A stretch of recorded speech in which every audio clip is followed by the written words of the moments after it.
Halo, selamat malam semuanya. Apa kabarnya pada malam hari ini? Kembali bersama saya pada malam hari ini, di mana pada malam hari ini kita akan mendengarkan tentang kesiapsiagaan bela negara. Di depan saya pada saat ini sudah hadir Bapak Haryanto Othniel Sampai AMDCAP yang akan menyampaikan beberapa informasi kepada kita semua tentang apa itu kesiapsiagaan bela negara. Halo Bapak Haryanto, selamat malam. Halo, selamat malam Bu. Apa kabarnya Bapak malam hari ini? Luar biasa, baik. Baik, terima kasih Bapak. Bapak ini mungkin Bapak bisa jelaskan sedikit tentang kepada kita semua tentang apa itu yang dimaksud dengan kesiapsiagaan bela negara, Bapak? Ya, pertama-tama saya perkenalkan diri dulu ya. Perkenalkan, nama saya Haryanto Othniel Sampai, AMDCAP, peserta Latsar CPNS 2021, Provinsi Kaltara, Angkatan 46, Kelompok 4. Berbicara tentang kesiapsiagaan bela negara, terlebih dahulu kita harus mengenal apa itu bela negara ya Bu.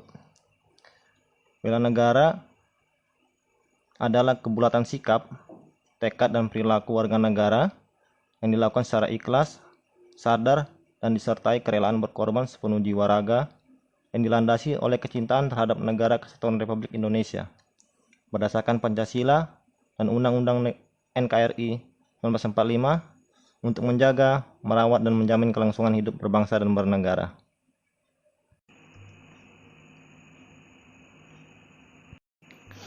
Kesiapsiagaan bela negara merupakan aktualisasi nilai-nilai bela negara dalam kehidupan bermasyarakat, berbangsa, dan bernegara sesuai peran dan profesi warga negara.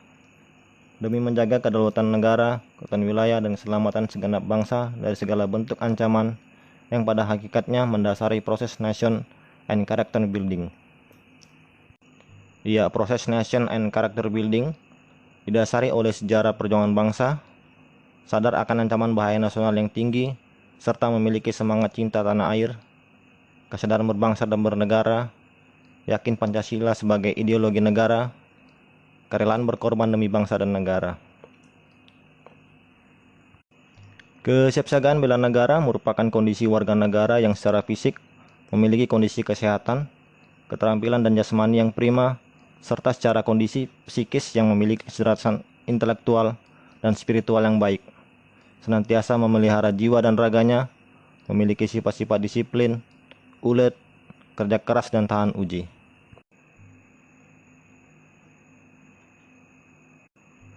Kesiapsiagaan bela negara diadakan untuk menangkal paham-paham, ideologi, dan budaya yang bertentangan dengan nilai-nilai kepribadian bangsa.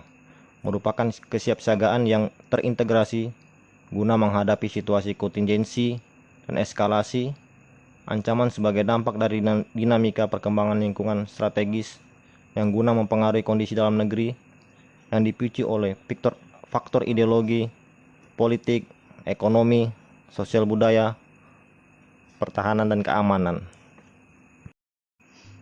Dewasa ini lingkungan strategis berkembang sangat dinamis, penuh ketidakpastian dan kompleks, sehingga sangat sulit bagi suatu negara untuk mengetahui potensi dan hakikat ancaman serta tantangan terhadap kepentingan nasionalnya.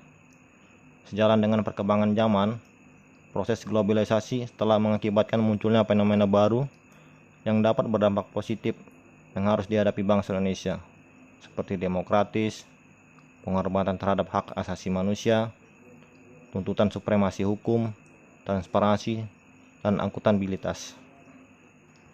Fenomena tersebut juga membawa dampak negatif yang merugikan bangsa dan negara, yang pada gilirannya dapat menimbulkan ancaman terhadap kepentingan nasional. Nah, sebagai calon aparatur pemerintahan, sudah seharusnya saya mengambil bagian di lini terdepan dalam setiap upaya bela negara, sesuai bidang tugas dan tanggung jawab masing-masing.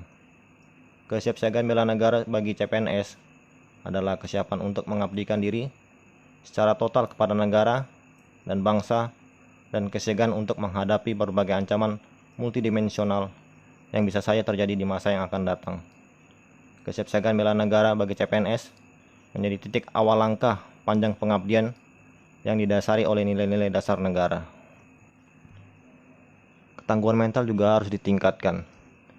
Ketangguhan mental yang didasarkan pada nilai-nilai cinta tanah air, kesadaran berbangsa dan bernegara, yakin Pancasila sebagai ideologi negara, kerelaan berkorban demi bangsa dan negara akan menjadi sumber energi yang luar biasa dalam pengabdian sebagai abdi negara dan abdi rakyat. Cinta tanah air, kesadaran berbangsa dan bernegara, misalnya yakin terhadap Pancasila sebagai ideologi negara, dan rela berkorban untuk bangsa dan negara. Banyak contoh lain, misalnya melestarikan budaya, mentaati aturan, dan lain-lain. Beberapa contoh lain diantaranya adalah kesadaran untuk melestarikan khasana budaya bangsa yang adiluhung, terutama kebudayaan daerah dari Sabang sampai Merauke yang beraneka ragam. Jangan sampai terjadi pengakuan dari negara lain yang menyebutkan kekayaan daerah Indonesia sebagai hasil kebudayaan asli mereka. Sudah banyak contoh kebudayaan asli Indonesia yang diklaim sebagai kebudayaan asli mereka, karena kita tidak pernah mencintai apalagi menjaganya. Sudah banyak juga contoh orang asing yang belajar habis-habisan kebudayaan Indonesia dipentaskan di negaranya. Kita sebagai pewarisnya justru sebagai penonton saja. Hal lain yang bisa dicontohkan adalah adanya kepatuhan dan ketaatan pada hukum yang berlaku. Taat pada hukum yang berlaku akan menciptakan keamanan dan ketentraman bagi lingkungan, serta mewujudkan rasa keadilan di tengah masyarakat. Meninggalkan korupsi. Korupsi merupakan penyakit bangsa karena merampas hak warga negara lain untuk mendapatkan kesejahteraan. Dengan meninggalkan korupsi, kita akan membantu masyarakat dan bangsa dalam meningkatkan kualitas kehidupan. Kesiapsiagaan bela negara bagi CPNS bukanlah kesiapsiagaan untuk melaksanakan perjuangan fisik seperti para perjuangan terdahulu, tetapi bagaimana melanjutkan perjuangan mereka dengan peranata nilai yang sama demi kejayaan bangsa dan negara Indonesia, Bu. Baik Bapak, terima kasih atas penjelasannya tentang kesiapsiagaan bela negara. Ternyata panjang sekali ya pembahasan tentang kesiapsiagaan bela negara ini. Baik Bapak, ini saya ada beberapa pertanyaan. Salah satunya adalah apa saja manfaat dari kesiapsiagaan bela negara? Iya, manfaat kesiapsiagaan bela negara. Apabila kegiatan kesiapsiagaan bela negara dilakukan dengan baik, maka dapat diambil manfaatnya, antara lain: 1. Membentuk sikap disiplin waktu, aktivitas, dan pengaturan kegiatan lain. 2. Membentuk jiwa kebersamaan dan solidaritas antar sesama rekan seperjuangan. Yang ketiga, membentuk mental dan fisik yang tangguh. Yang keempat, menanamkan rasa kecintaan pada bangsa dan patriotisme sesuai dengan kemampuan diri. Yang kelima, melatih jiwa leadership dalam memimpin diri sendiri maupun kelompok dalam materi team building. Yang keenam, membentuk iman dan takwa pada agama yang dianut oleh individu. Yang ketujuh, berbakti pada orang tua, bangsa, dan agama. Yang kedelapan, melatih kecepatan ketepatan individu dalam melaksanakan kegiatan. 9, menghilangkan sikap negatif seperti malas, apatis, boros, egois, dan tidak disiplin. Ya, baik Pak. Ternyata itu ya tadi penjelasan tentang manfaat dari kesiapsiagaan bela negara. Baik Bapak, untuk pertanyaan selanjutnya, apa saja cakupan tentang kesiapsiagaan bela negara? Iya, kesiapsiagaan bela negara harus mencakup kesehatan jasmani dan kesehatan mental. Yang pertama dulu ya, kesehatan jasmani. Kesehatan jasmani menjadi bagian dari definisi sehat dalam Undang-Undang Kesehatan Nomor 36 Tahun 2009. Artinya Anda dikatakan sehat adalah salah satu dapat melihat bahwa jasmani atau fisik Anda sehat. Kesehatan jasmani mempunyai fungsi yang penting dalam menjalankan aktivitas sehari-hari. Semakin tinggi kesehatan jasmani seseorang, semakin meningkat daya tahan tubuh, sehingga mampu mengatasi beban kerja yang diberikan. Yang kedua, kebugaran jasmani dan olahraga. Sebagai aparatur sipil negara, Anda tidak hanya membutuhkan jasmani yang sehat, tapi juga memerlukan jasmani yang bugar. Kebugaran jasmani ini diperlukan agar dapat menjalankan setiap tugas jabatan Anda dengan baik tanpa keluhan. Kebugaran jasmani setiap orang berbeda-beda sesuai dengan tugas atau profesi masing-masing, tergantung tantangan fisik yang dihadapinya.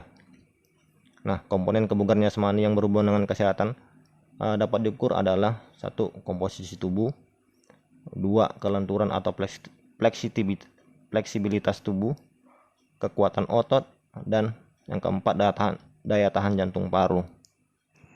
Yang ketiga, pola hidup sehat, seperti makan sehat, aktivitas sehat, berpikir sehat, lingkungan sehat, dan istirahat sehat.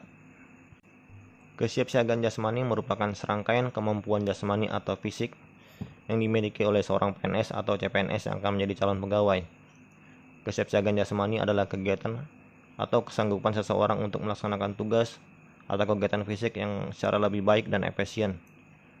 Komponen penting dalam kesiapsiagaan jasmani yaitu kesegaran jasmani dasar yang harus dimiliki untuk dapat melakukan suatu pekerjaan tertentu baik ringan atau berat secara fisik dengan baik dengan menghindari efek cedera dan atau mengalami kelelahan yang berlebihan.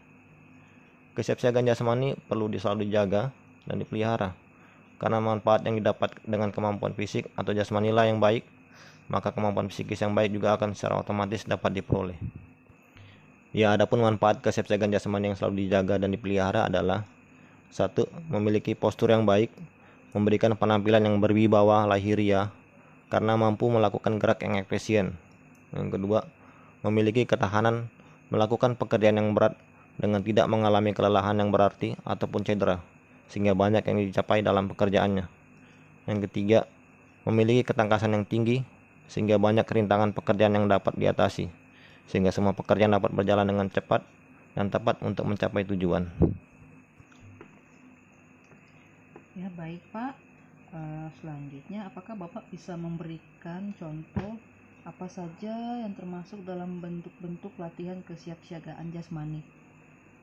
Iya, bentuk latihan kesiapsiagaan jasmani bisa lari 12 menit, pull up bagi yang pria, sit up, push up, dan berenang. Ya, lanjut lagi kesiapsiagaan mental. Pengertian kesiapsiagaan mental adalah kesiapsiagaan seseorang dengan memahami kondisi mental, perkembangan mental, dan proses menyesuaikan diri terhadap berbagai tuntutan sesuai dengan perkembangan mental atau jiwanya, baik tuntutan dari dalam diri sendiri maupun dari luar dirinya sendiri, seperti menyesuaikan diri dengan lingkungan rumah, sekolah, lingkungan kerja, dan masyarakat. Anda dapat dikatakan telah memiliki kesiapsiagaan mental jika Anda mampu menerima dan berbagi rasa aman, kasih sayang, kebahagiaan, dan rasa diterima oleh orang lain dalam melakukan berbagai aktivitas. Sebaliknya, Anda dapat dikatakan memiliki kesiapsiagaan mental yang rendah jika Anda dalam mengikuti atau melakukan suatu aktivitas merasakan cemas, sedih, marah, kesal dan khawatir, rendah diri, kurang percaya diri, dan lain-lain. Nah, adapun manfaat kesiapsiagaan mental diharapkan muncul dari dalam diri adalah 1. Berperilaku menurut norma-norma sosial yang diakui. Sikap perilaku tersebut digunakan untuk menuntun tingkah lakunya. Yang kedua, mengelola emosi yang baik. Yang ketiga, mengembangkan berbagai potensi yang dimiliki secara optimal. Yang keempat, mengenali resiko dari setiap perbuatan. Yang kelima, menunda keinginan sesaat untuk mencapai tujuan jangka panjang. Dan yang keenam, menjadikan pengalaman langsung atau tidak langsung sebagai guru yang terbaik. Di kesiapsiagaan mental juga harus menjaga kecerdasan emosional. Salah satu hal yang diperhatikan dalam kesiapsiagaan mental adalah bagaimana mengelola emosi, yaitu melalui kecerdasan emosi.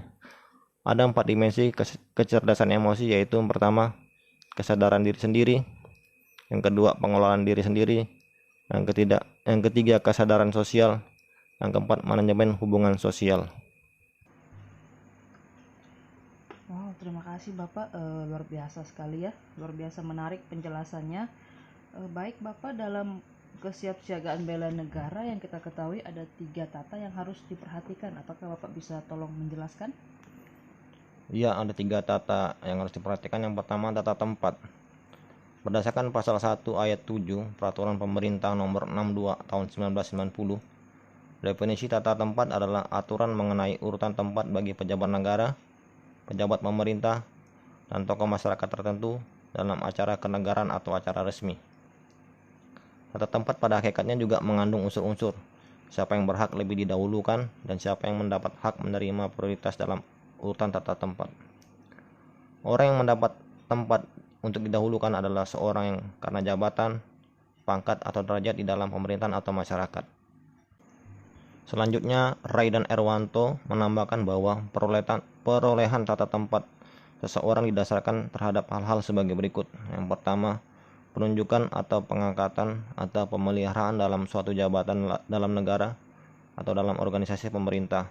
Yang kedua, memperoleh anugerah penghargaan atau tanda jasa dari negara atau pemerintah.